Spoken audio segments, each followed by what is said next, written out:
Bonjour les amis, je vous propose aujourd'hui de nous pencher sur une pâte incontournable en pâtisserie, la pâte sablée. Voilà, donc je vous propose aujourd'hui d'apprendre et de vous donner la recette de la pâte sablée. On va se retrouver devant le pétrisseur et on va voir comment on fait ça. Alors, dans un premier temps, j'ai préparé 2 jaunes d'œufs, 80 g de sucre et 2 cuillerées à soupe de lait. Ça, c'est pour une phase de préparation. Et pour la première phase, on va mettre 250 g de farine dans le bol du batteur. Une bonne pincée de sel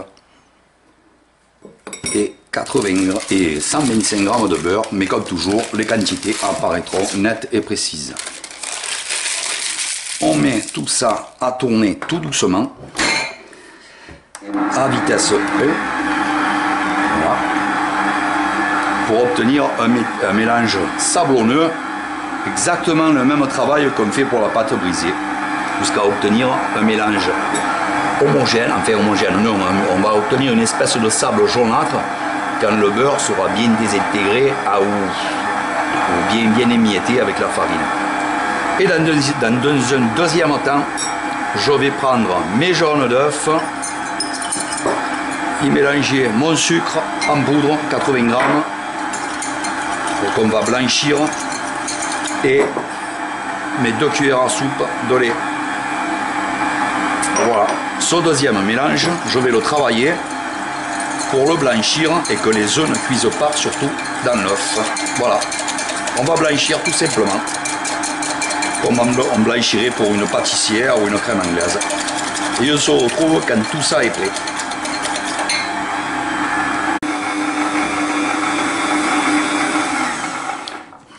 Allez, deuxième étape, troisième étape, on a mélangé correctement le beurre et la farine.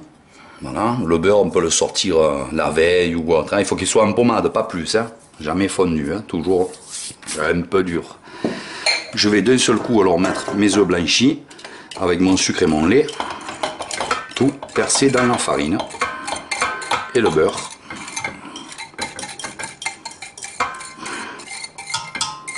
Et je repars toujours à petite vitesse, 1 ou 2, tranquillou, à 2 c'est bien.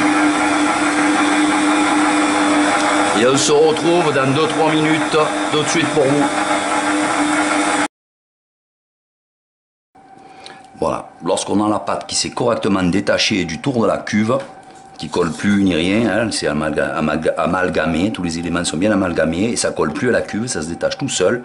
Là, à ce moment-là, on arrête. On était toujours à petite vitesse, hein, bien sûr.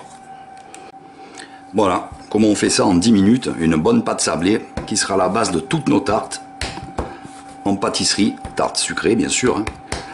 Voilà, tarte au citron, tarte aux fraises, tarte aux fruits, tarte au chocolat, toutes les tartes. Voilà les amis, j'espère que ça vous sera bien utile pour réussir vos recettes et je vous dis à très bientôt pour une nouvelle recette.